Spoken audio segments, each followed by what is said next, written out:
So the first step in getting our weekend roast ready for roasting is getting all the ingredients and tools together that we need. This roast recipe is something I've been working on for a couple of years. Pretty straightforward. We're actually going to do a few different things tonight compared to what I did the last time we cooked this, which was a couple of weeks ago. But really basic rundown of what we're using here today to get this roast ready for Saturday. It's Tuesday now, so this is going to be sitting around for a couple of days. Tool-wise, we've got a vacuum sealer and a pre-made bag. Pretty simple, long, skinny kitchen knife. That's really about it for the tooling. Ingredient-wise, what we've got here is a blade roast. This is about 1.7 kilos. I can't do the math in my head right at this moment to tell you what that is in pounds. Maybe mention that in a later clip here, but 1.7 kilos of a blade roast. We got this from one of our favorite local grocery stores, Glen Burnie. What we've got here is our flavors and our seasoning. This is a commercially available Montreal steak spice. Pretty standard. We get this anywhere around here. One day we will definitely be making our own version of this, but it's delicious as is. It's got things like salt, pepper, mustard, red pepper, garlic, onion, all the delicious flavors that are amazing with red beef. It'll be nice though to one day make this from scratch ourselves, because we'll know exactly what's in it, no additives, no weird chemicals and all that kind of stuff. These are our own homegrown cayenne peppers. These are our own homegrown red onions. And this is 2 cloves of garlic split in half from a local farm, Willowbrook Farm. We found this, again, through Glen Burnie Grocery lately. This is some of the best garlic we've eaten in a very long time. We're super excited about it. It's gonna make an amazing, amazing addition to this roast dinner. Preparation here is gonna be super straightforward, super simple. The idea is we're taking these raw ingredients and we're gonna actually be inserting them into the roast. And the way we do that is really straightforward. We take this long knife. This is why the long knife works really well. I'm sure there are best practices on this technique. I don't really care. I'm gonna take my knife. I'm going to cut into the roast. And the idea is to open up a cavity. And I'm going to do this 4 times. That's why there's 4 of each ingredient here. And I'm going to take cayenne pepper. I'm going to take a chunk of onion. I'm going to take a chunk of garlic. And just going to shove that right in that hole.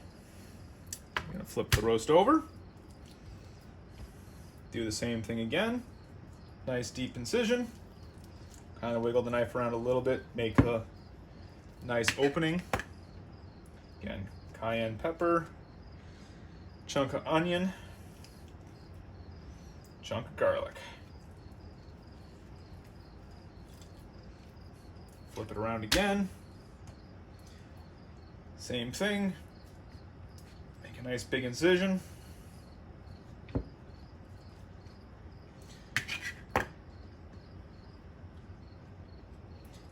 Push in cayenne, onion, and the garlic. Oop. A little tricky to make sure everything stays in there. It is nice having a roast that is wrapped with butcher's twine, because it does help keep everything kind of tight and together, which really helps when you're cooking roast. It cooks them more evenly. Having a solid mass of a piece of beef is way easier than having something that's kind of loose and uneven through its thickness. So one last incision here. Again, our cayenne pepper, red onion. That one piece of garlic does not want to stay in there. That's right, by the end of this it'll... All right. So there is the blade roast ready to go. I'm gonna quickly wash my hands here out of frame. All right, so got the blade roast here, jumping up on top there. trick now is I'm going to use one hand as my shaker hand, one hand as my meat hand, and I'm going to thoroughly encase this entire roast in our Montreal steak spice.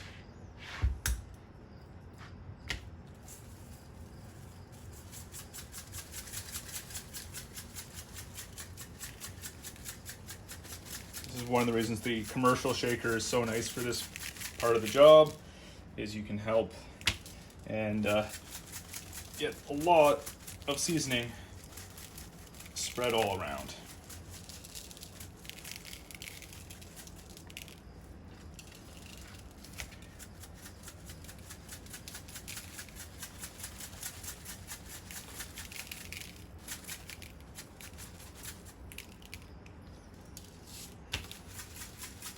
Biggest trick here is to get an even coating on all. In this case, this roast came out really nicely. It's almost a perfect cube. So we're trying to get all 6 sides well seasoned.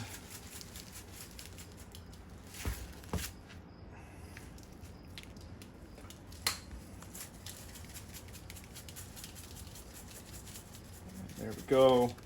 Put that off to the side. And just going to try to collect, so we're not wasteful, some of the bits that have fallen onto the cutting board.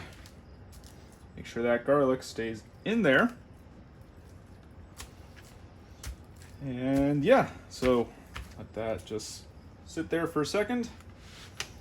I'm going to just move that off the side a little bit. Wash my hands again.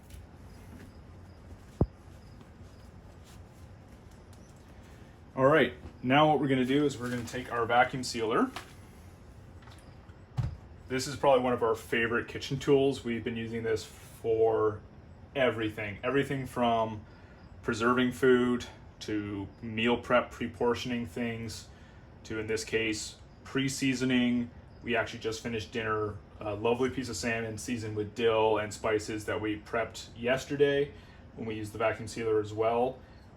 It really can help get some good flavors into your proteins or to your vegetables or whatever you want.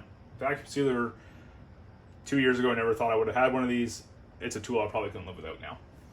We've got this set for normal pressure. Roast is pretty robust. We don't have to worry about over squashing it in the sealing process. And we got it set for moist though, because obviously it's a roast, it's a fresh roast, it's quite moist.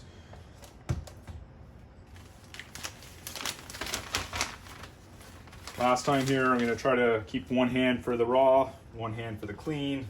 A little tricky in this situation, but we're gonna get the roast in the bag. It's a big roast. 1.7 kilos is gonna be plenty for 2 people for dinner and leftovers, which is very exciting. Okay, again, third time, gonna give the hand a wash.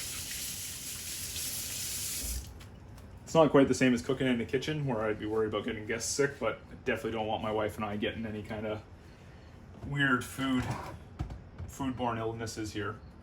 All right, roast is in the bag. That garlic is still trying to pulp its way out, but set it in the food saver. Make sure it clicks down nicely, and we're gonna hit vacuum seal. We're gonna let all that air get sucked right out. It's a big bag, it's a big roast. It's gonna take a second. There it goes.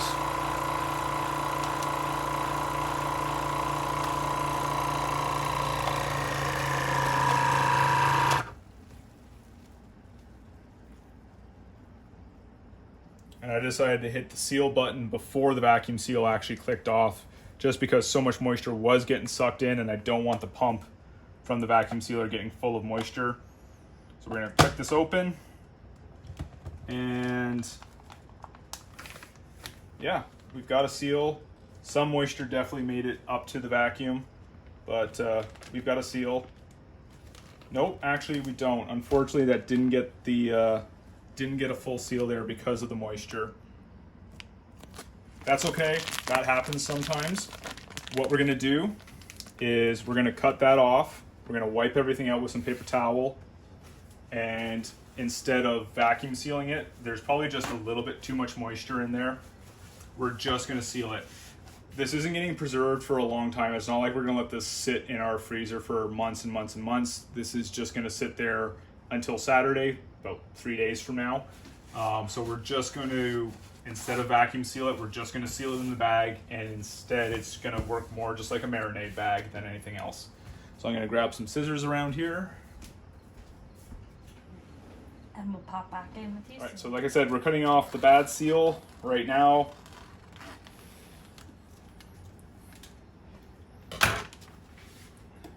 Grab some paper towel here. Already wiped out the inside of the vacuum sealer. Just gonna wipe out.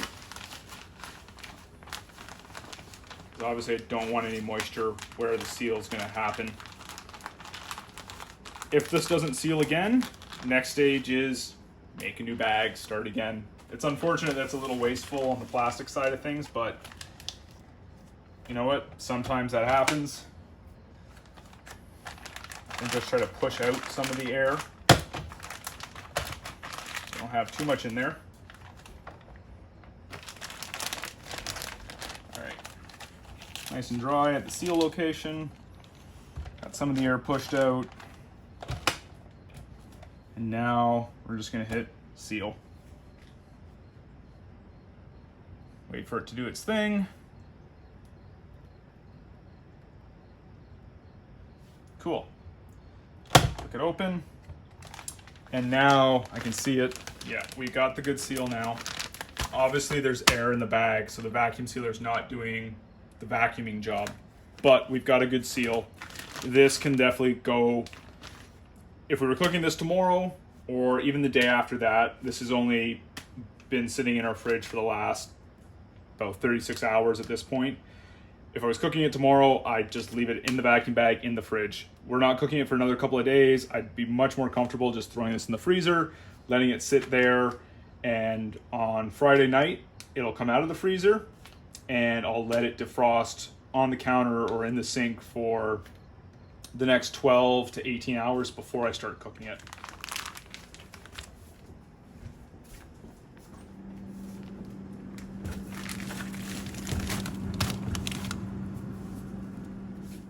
Hey guys, it's Friday night, just got home from work.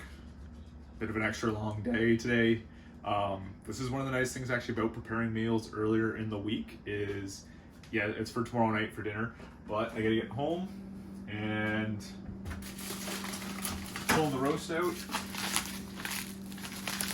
See, looks actually really nice. A little bit of frost in the bag. That's just because we had that issue with getting the proper seal on it, and we didn't vacuum seal it the second time we just got a seal on it. You get less of that frost if there's less air in the bag, but this is going to live in the sink now till tomorrow. Kind of after lunch we'll start cooking this, and yeah, that's when we're gonna see you guys next. See you tomorrow.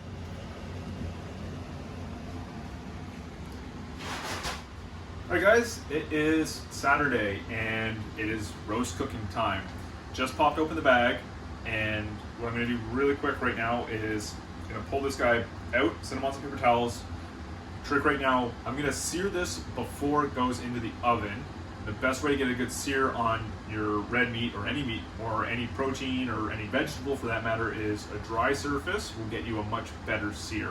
A hot pan also helps a lot with that too, but because of the issue with the moisture in this, which caused us to have the issue with the bad seal, which you might remember from Tuesday, I'm going to try to dry off a little bit of this extra moisture. So that's what the paper towel is here for.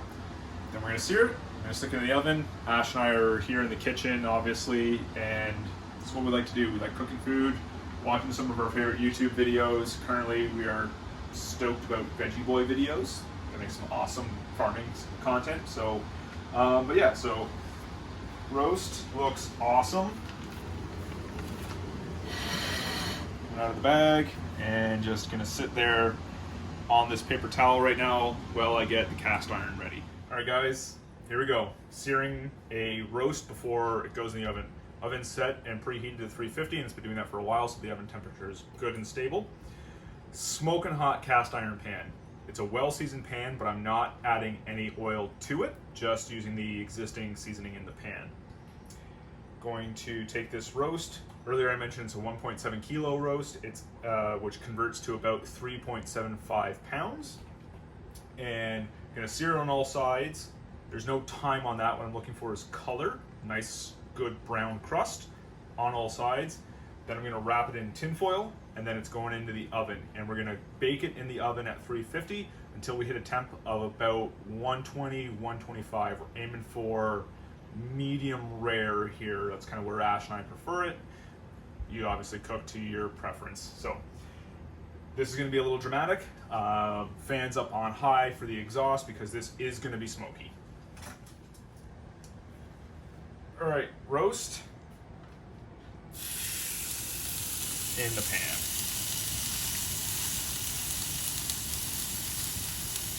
Should be around 2 minutes per side. Now I'm gonna check it to make sure I get that solid brown, lovely crust on it. That does add a lot of flavor. In culinary terms, it's called the Maillard reaction. There's other ways you can get it besides searing. Using acids on certain proteins helps with that. In this case, we're going with high heat, just letting the meat itself kind of caramelize to the pan.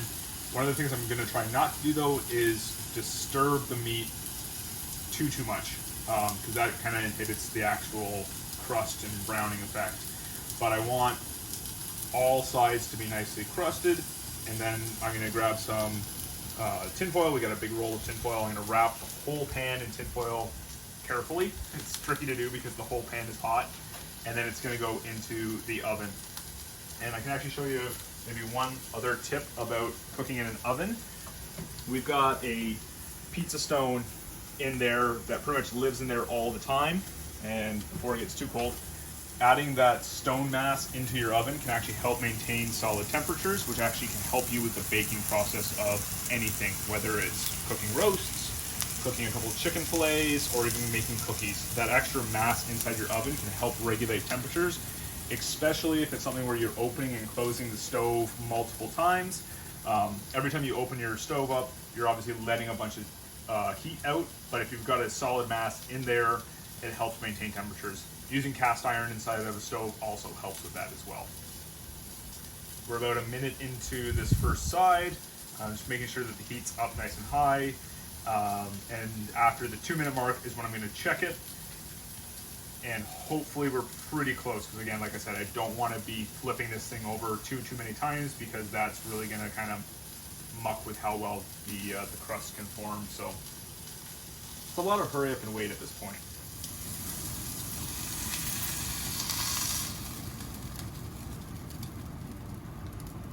So that's a nice crust formation there. So we're going to do the same thing on the next side. It's about maybe 2 minutes, 15 seconds on that side. It's a little light on the browning, but it's as light as I would let that go. So I'm going to turn up the heat a little bit. I'm going to let the next side go for a solid 2.5 minutes. And then it's just step and repeat. And while that's doing its thing, I'm going to go grab the tin foil so I can wrap this pan, because as soon as it's done searing, I'm going to be throwing this thing right in the oven. So it's been about 18-ish minutes, which worked out perfectly. It's about just under 3 minutes a side. And this is now nicely seared on all sides. So I'm just going to put it down kind of at this position. Already turned off the oven, or the stove top. Got my tin foil here. Just break that over top. Turn on some oven mitts, because obviously everything's hot at this point. And I'm just going to do my best to seal that guy in.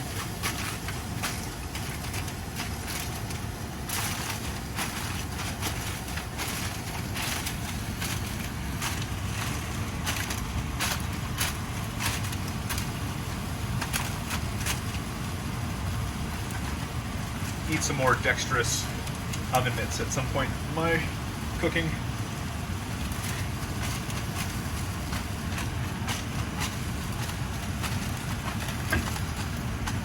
There we go.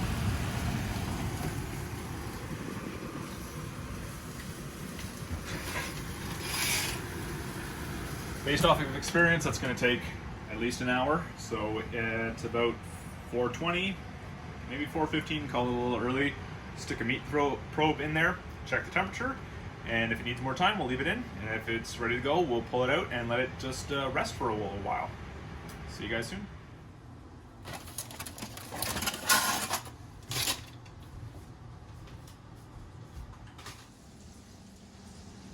Alrighty, so the roast sat in the oven for about an hour, and now it's been actually resting on the countertop for about 20 minutes underneath the tin foil.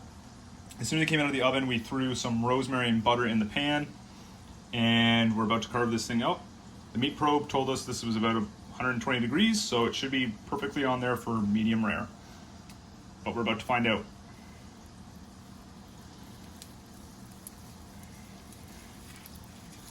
The outside layer looks awesome.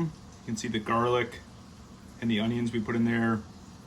Meat's running still a little red, but the color on the actual meat itself looks amazing. I think we hit our perfect medium rare here. Yeah. That is a perfect roast right there. All right, guys, Ash and I are gonna tuck into this for dinner. Super excited. Turned out amazing.